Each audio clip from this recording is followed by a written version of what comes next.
इस वक्त पूरी दुनिया में हर तरफ महायुद्ध की आहट देखने को मिल रही है। भारत के खिलाफ चीन और पाकिस्तान मोर्चे पर हैं, तो यूक्रेन के खिलाफ रूस भड़का हुआ है। ताइवान के खिलाफ लड़ रहे चीन से निपटने के लिए अमेरिका आगे बढ़ रहा है, तो ईरान और फिलिस्तीन से निपटने के लिए इजराइल मोर्चे पर खड़ा है।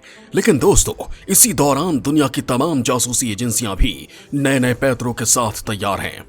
लेकिन दोस्तों, ये खबर देखकर आप चौंक जाएंगे, क्योंकि जासूसी के लिए जानवरों का इस्तेमाल भरपूर हो रहा है, ताकि जिस देश की जासूसी की जा रही है उसे कोई शक न हो। लिहाजा दोस्तों, इन जानवरों को बहुत ही शानदार ट्रेनिंग भी दी जाती है। मैं इन वीडियो में आपको उन जासूस जानवरों से मिलवाने वाला हूं जिनके कारनामे जानकर आप सलाम कर उठेंगे। दोस्तों, इनमें से बहुत से जानवर तो किसी कमांडो से कम नहीं होते। ये बेहद शातिर और बेहद चपल अंदाज में दुश्मन की जल्द समाधि बना देते हैं। खास बात यह है कि ये जानवर बड़ी से बड़ी सैन्य कार्रवाई को अपने दम पर आसानी से अंजाम तक पहुंचा देते हैं। लिहाजा मैं आपको इन शिकारियों के बेहद शातिर आर्मी से रूबरू करवाने वाला हूं, जिनके ऑपरेशंस बेहद खतरनाक होते हैं। नंबर 1, याक।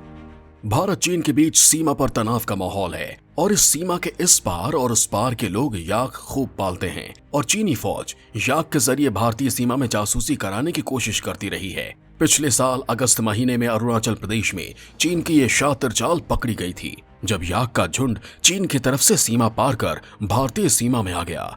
तब भारतीय सेना के दिमाग में सवाल उठा कि क्या ये जानवर केवल गलती से भारतीय सीमा में प्रवेश कर गए थे, या फिर इनके जरिए चीन जासूसी कर रहा है। तो दोस्तों, यह आशंका बिल्कुल ठीक पाई गई। हालांकि इस घटना के बाद फिर इस तरह के याक भारत में एंटर नहीं हुए। नंबर 2, गिद्ध। पाकिस्तान, इजराइल और सऊदी अरब पर आरोप लगते रहे हैं कि वो गिद्धों का इस्तेमाल पड़ोसी देशों की सीमाओं की निगरानी के लिए करते आए हैं। कहा जाता है कि इन पंक्षियों के पास विशेष कैमरे होते हैं जिनके जरिए नजर रखी जाती है। साल 2011 में एक गिद्ध को सऊदी अरब में पकड़ा गया था और उसके एक पैर पर टेल अवीव यूनिवर्सिटी का टैग भी लगा था। इसको लेकर इजराइल पर आरोप लगे थे कि वो इसके जरिए जासूसी कर रहा था। तो इसी तरह सूडान ने भी इस तरह के गिद्ध को पकड़ा था और कहा था कि गिद्ध के शरीर पर कई तरह के इलेक्ट्रॉनिक इंटेलिजेंस लगे हुए थे। नंबर 3, कबूतर। जासूसी में कबूतरों का इस्तेमाल सदियों से होता आया है। कबूतर को संदेशवाहक के तौर पर ज्यादा यूज किया जाता है। आज दुनिया के कई देश कबूतर के पैरों में कैमरे बांधकर उनका इस्तेमाल जासूसी में करते हैं। पाकिस्तान अक्सर भारत में जासूसी कबूतर भेजता रहता है। कुछ वक्त पहले भी जैसलमेर में पाकिस्तानी कबूतर पकड़ा गया था, जिस पर एक एंटीना लगा था। हालांकि इस काम में अमेरिकी खुफिया एजेंसी CIA को महारत हासिल है, जिसने इस जानवर का सबसे ज्यादा इस्तेमाल किया है। कबूतरों को कई दूसरे मिशन में इस्तेमाल किया गया है। 1943 में अमेरिकी थल सेना ने मनोचिकित्सक BF स्किनर को एक टेस्ट की मंजूरी दी। स्किनर ने नाजियों के लक्ष्यों को भेजने के लिए एक ऐसे मिसाइल बनाने का विचार रखा था जिसे कबूतर हैंडल करता। परीक्षण के दौरान हवा से जमीन पर मार करने वाली पेलिकन मिसाइलों के अंदर एक केस में कबूतर को रख दिया गया। मिसाइल के अंदर एक खिड़की थी ताकि बाहर की ओर कबूतर देख सके। कबूतर को उचित दिशा में अपने सिर को घुमाकर एक कंट्रोल सिस्टम को ऑपरेट करने का प्रशिक्षण दिया गया। वैसे ये परियोजना सफल रही थी, लेकिन इसका इस्तेमाल नहीं किया गया। डॉल्फिन्स। US नेवी कई दशकों से प्रशिक्षित डॉल्फिन का इस्तेमाल पानी के अंदर बिछाए गए माइंस और सबमरीन को खोजने के लिए करता रहा है। अमेरिकी फौज सोनार डॉल्फिन का जासूसी के लिए इस्तेमाल करते आए हैं। इनका इस्तेमाल पानी के नीचे छिपी खदानों की खोज के लिए भी किया जाता है, जो जहाजों के लिए खतरा होता है।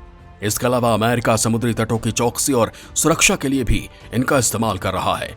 इन डॉल्फिन का इस्तेमाल अमेरिका इसलिए करता है क्योंकि ये काफी बुद्धिमान होती हैं और कम समय में ही प्रशिक्षित हो जाती हैं। ये किसी बाहरी व्यक्ति का समुद्र में आसानी से पता भी लगा लेती हैं, जिससे नौसेना को वक्त रहते सूचना मिल जाती है। बोतल जैसे नाक वाली डॉल्फिन समुद्र में बारूदी सुरंगों का पता लगा सकती हैं। समुद्र में पानी के अंदर पाई जाने वाली बारूदी सुरंगें जहाजों के लिए काफी खतरनाक होती हैं। इन सुरंगों का पता लगाने और निष्क्रिय करने के लिए अमेरिकी नौसेना ने डॉल्फिन की मदद ली। रूसी नौसेना में मिलिट्री डॉल्फिन का एक सेंटर था। ये डॉल्फिन समुद्र में पानी के काफी नीचे तक जाती हैं और कथित रूप से विदेशी जहाजों में लगी बारूदी सुरंगों को निष्क्रिय कर देती हैं। अमेरिका, रूस के अलावा ईरान और यूक्रेन के पास घातक डॉल्फिन आर्मी है। नंबर 4, चमगादड़। दूसरे विश्व युद्ध के दौरान अमेरिकी थल सेना ने बहुत खतरनाक योजना बनाई। जापान के कुछ टारगेट पर टाइम बम गिराने के लिए चमगादड़ों के इस्तेमाल का फैसला किया। इन चमगादड़ों को टारगेट एरिया के इमारतों में भेजा जाता और उसके बाद टाइम बम फट जाता। इसके पीछे जापान की लकड़ी की इमारतों में घुसपैठ कर उन्हें आग लगाने की मंशा थी, लेकिन इस परियोजना पर कामयाबी कम ही मिली। नंबर 5, बिल्ली। दोस्तों, कुछ कागजातों के आधार पर यह भी कहा जाता है कि CIA पालतू बिल्लियों का इस्तेमाल ऑडियो रिकॉर्डिंग हासिल करने के लिए करता था। ये उन दिनों की बात है जब शीत युद्ध चरम पर था। अमेरिका क्रेमलिन और सोवियत दूतावासों की जासूसी की सोच रहा था। इसके लिए अमेरिकी खुफिया एजेंसी CIA ने बिल्ली का इस्तेमाल करने की योजना बनाई। योजना के मुताबिक बिल्लियों के कान में माइक्रोफोन और खोपड़ी के अंदर रेडियो ट्रांसमीटर लगाना था। प्रयोग के तौर पर एक बिल्ली को वॉशिंगटन DC स्थित एक सोवियत परिसर में जाने के लिए छोड़ा गया, लेकिन दुर्भाग्य से एक टैक्सी के नीचे कुचलकर उसकी मौत हो गई। उसके बाद CIA ने अपनी इस परियोजना को टाल दिया। हालांकि इस परियोजना पर करीब 91 करोड़ रुपए खर्च आया था। नंबर 6, मुर्गी। अमेरिका ने प्रथम खाड़ी युद्ध के समय जहरीली गैसों का पता लगाने के लिए मुर्गियों का इस्तेमाल करने की योजना बनाई थी। इस प्रोजेक्ट का नाम पोल्ट्री केमिकल कंफर्मेशन डिवाइस रखा गया, लेकिन ये परियोजना फेल रही क्योंकि कुवैत पहुंचते ही अधिकतर मुर्गियां मर गईं। नंबर 7, भालू। सीरिया मूल के इस भालू ने दूसरे विश्व युद्ध के दौरान पोलैंड की सेना की काफी मदद की। ईरान की एक कंपनी से उसे खरीदा गया था। पोलैंड की सेना में उसे प्राइवेट सैनिकों के तौर पर शामिल किया गया। इराक, फिलिस्तीन, मिस्र और इटली में युद्ध के दौरान इस भालू ने अहम भूमिका निभाई। 1944 में वोस्टेक ने इटली के मोंटे कैसिनो स्थित अपनी यूनिट को बड़ी मात्रा में गोला बारूद पहुंचाए। नंबर 8, हाथी। दूसरे विश्व युद्ध के दौरान जापान के खिलाफ युद्ध में चीन का इस हाथी ने बहुत साथ दिया था। लिनवैंग को एक जापानी शिविर से अन्य 12 हाथियों के साथ जब्त किया गया था। बाद में उसका इस्तेमाल सैनिकों तक रसद पहुंचाने के लिए किया गया। 1945 में लिनवैंग बर्मा होते हुए चीन पहुंचा, जहां उसने युद्ध के शहीदों के लिए एक स्मारक बनाने में मदद की। 1952 में इस हाथी को ताइपेई चिड़ियाघर को सौंप दिया गया। वहां यह आने वाले कई दशकों तक जिंदा रहा और बड़ी संख्या में लोग उसे देखने के लिए आते थे। नंबर 9, घोड़ा। दोस्तों, युद्ध में घोड़े का इस्तेमाल खूब होता है। भारत से लेकर चीन और अमेरिकी मरीन कमांडोज भी घोड़ों का इस्तेमाल कर चुकी हैं।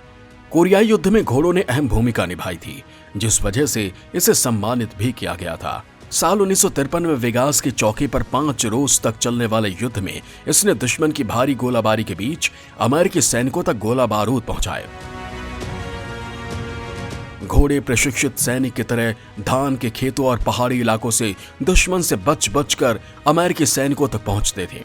साथ ही घोड़े घायल सैनिकों को पहाड़ के नीचे ले जाते थे और वापसी में तोप के लिए गोला बारूद लेकर जाते थे। Number 10, seal. सील बड़े काम का जानवर है। ये कम रोशनी में भी देख सकता है और पानी के अंदर सुन सकता है। अमेरिकी नौसेना ने इनका काफी इस्तेमाल किया। बंदरगाहों पर दुश्मन द्वारा छिपाए गए सामानों या समुद्र में अन्य उपकरणों का पता लगाने में इसने मदद की। सील ने अनधिकृत तैराकों और गोताखोरों को भी देखने और पकड़ने में मदद की। हालांकि दोस्तों, जासूसी और जंग के दौरान जानवरों का भरपूर इस्तेमाल होता रहा है। कमोबेश हर देश की ओर से जानवरों से जासूसी कराए जाने की बातें कई बार सामने आई हैं। कुछ वक्त पहले नॉर्वे कोस्ट के पास एक बेलुगा व्हेल को पकड़ा गया था। इस व्हेल के सिर पर कई तरह के इलेक्ट्रॉनिक सामान लगे हुए थे। पता चला था कि इसके जरिए सिग्नल्स और इंटेलिजेंस भेजे जा रहे थे। तो वहीं यूएस सरकार को लेकर साल 2016 में एक रिपोर्ट आई थी कि यहां शार्क को पानी के अंदर हमला करने के लिए तैयार किया जाता रहा है। हालांकि इस प्रशिक्षण के क्या नतीजे रहे, ये सामने नहीं आ पाया था। इजराइल पर भी जानवरों का इस्तेमाल जासूस के तौर पर करने का आरोप लगता रहा है। साल 2007 में ईरान ने अपनी न्यूक्लियर फैसिलिटी के आसपास के इलाकों से कुछ गिलहरियों को पकड़ा था और उस वक्त आरोप लगा था कि इजराइल इनका इस्तेमाल जासूसी के लिए करता है। तो वहीं दोस्तों, ब्रिटिश नौसेना ने पहले विश्व युद्ध के दौरान सीगल की मदद ली थी। सीगल ने इंग्लिश चैनल में जर्मनी की पनडुब्बियों का पता लगाने में सहयोग किया। परीक्षण के दौरान ब्रिटेन ने अपनी पनडुब्बियों को भेजा। ये पनडुब्बियां पानी की सतह पर खाना गिराती थी। सीगल खाने को देखकर पनडुब्बियों का पीछा करता था।